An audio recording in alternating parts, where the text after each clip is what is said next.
नमस्कार बच्चों, ई लेक्चर की इस श्रृंखला में आज हम प्लेटो के बारे में चर्चा करेंगे।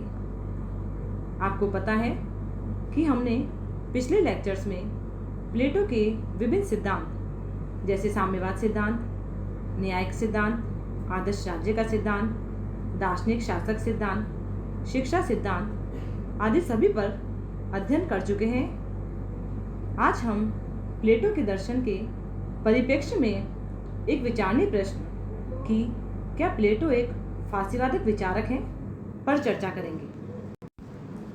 सामान्यतः विद्वानों द्वारा प्लेटो पर इतिहास का प्रथम फासीवादी या आधुनिक फासीवाद का पिता होने का आरोप लगाया जाता है। पॉपर, क्रॉसमैन, रसेल जैसे विद्वानों ने प्लेटो को विश्व का प्रथम फासीवादी और सर्वसत्ताधिकारवादी माना है। वस्तुतः प्लेटो पर फासिस्ट होने का आरोप लगाया इसलिए जाता है कि उसके कुछ विचार फासिस्टों से मिलते जुलते हैं। इसके लिए हमें सर्वप्रथम यह समझना होगा कि फासीवाद है क्या। फासीवाद से यह अभिप्राय है कि यह एक सर्वाधिकारवादी विचारधारा है। यह एक ऐसी विचारधारा है जिसमें राज्य को सर्वोपरि साध्य और व्यक्ति को उसकी प्राप्ति का साधन माना जाता है।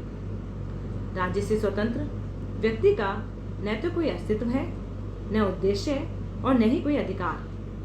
अर्थात यह एक सर्वशक्तिशाली सर्वोच्च अधिनायक द्वारा प्रशासित होता है, क्योंकि वही सर्वश्रेष्ठ होने के नाते सर्वहित को पहचानता है। इसके अतिरिक्त इसकी प्रमुख मान्यताएं हैं उग्र राष्ट्रवाद, वैयक्तिक स्वतंत्रता का विरोध, लोकतंत्र विरोधी, हिंसा तथा शक्ति में विश्वास।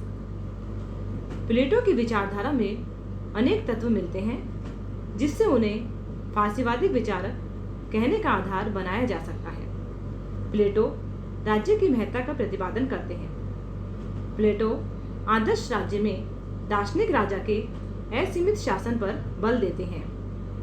वे यूनानी जाति की श्रेष्ठता का गुणगान भी करते हैं, लोकतंत्र की आलोचना करते हैं। इसी आधार पर प्लेटो को प्रथम फासीवादी कहा गया है।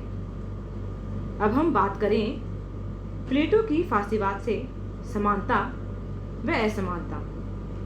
उनके बीच समानता इस प्रकार है। पहली जो समानता है इनमें वह है लोकतंत्र विरोधी। अर्थात प्लेटो और फासीवाद दोनों ही लोकतंत्र के विरोधी हैं, इसलिए इन्हें लोकतंत्र विरोधी माना गया है। दूसरी जो इसमें समानता है वह है व्यक्ति के संबंध में समान दृष्टिकोण। अर्थात प्लेटो और फासीवाद दोनों ही व्यक्ति के संबंध में समान दृष्टिकोण अपनाते हैं। दोनों ही राज्य को साध्य और व्यक्ति को साधन मानते हैं। तीसरी जो इनमें समानता दिखाई देती है वह यह है कि नेता की अधिनायक शाही। अर्थात प्लेटो और फासीवादी दर्शन की अंतिम परिणति अधिनायकवाद की स्थापना में होती है।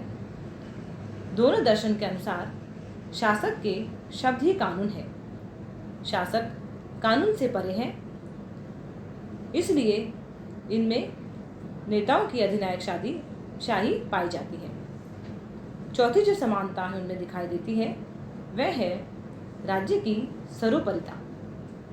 अर्थात प्लेटो और फासीवाद दोनों ही राज्य के हित को सर्वोच्च मानते हैं तथा व्यक्ति राज्य की तुलना में कोई पृथक अधिकार नहीं रखता है। अर्थात व्यक्ति समष्टि में निहित है तथा व्यक्ति को राज्य का परम भक्त होना चाहिए और उसके कार्य में पूरा भाग लेना चाहिए। पांचवी जो इनमें समानता है वह है मनुष्य की असमानता में विश्वास।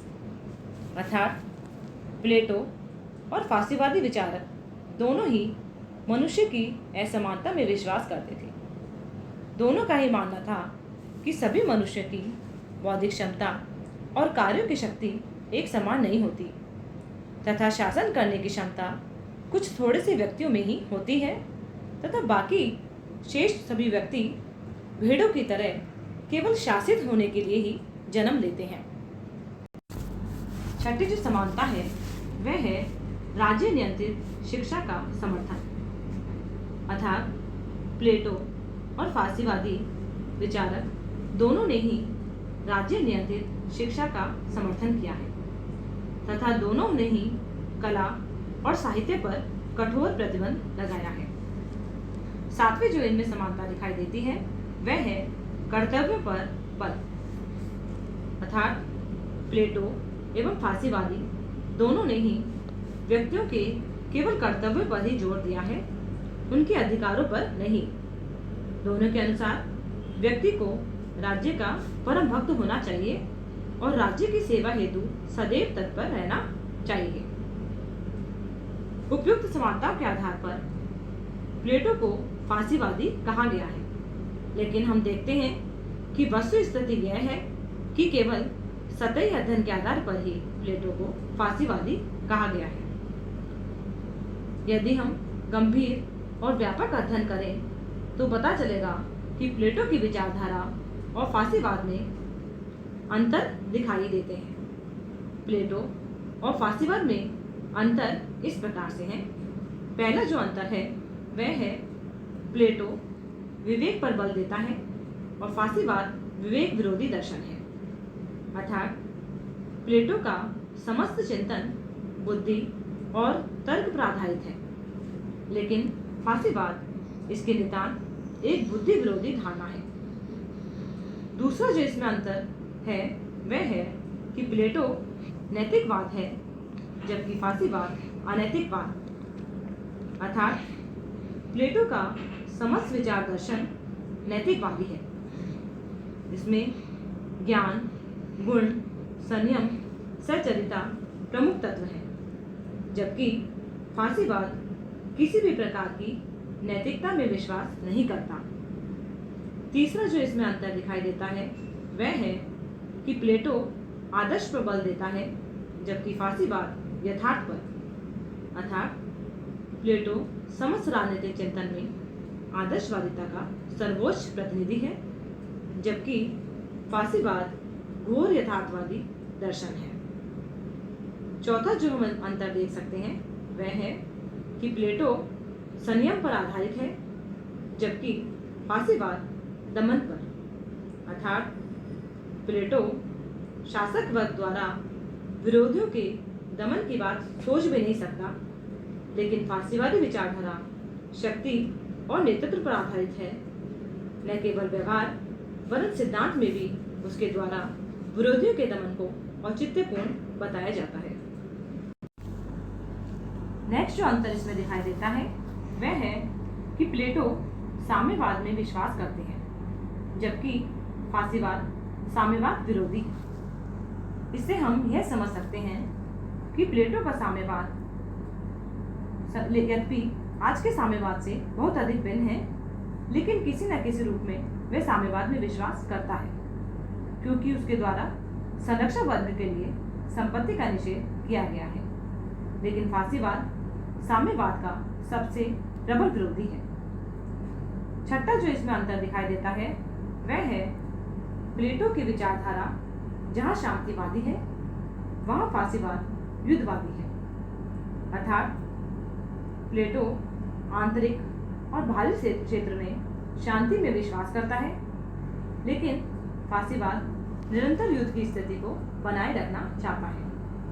अर्थात फासीवादी विचारक शक्ति, युद्ध, हिंसा एवं राज्य के विस्तार पर बल देते हैं। सातवां जो हम अंतर देख सकते हैं वह है कि प्लेटो का लक्ष्य आत्मनिर्भर नगर राज्य है, जबकि फासीवाद का लक्ष्य है साम्राज्यवाद। इसको हम इस प्रकार से समझ सकते हैं कि प्लेटो का लक्ष्य जहाँ केवल कुछ हजार जनसंख्या वाला नगर राज्य था जो कि एक आत्मनिर्भर इकाई है, लेकिन फासीवाद का लक्ष्य है विशाल साम्राज्य।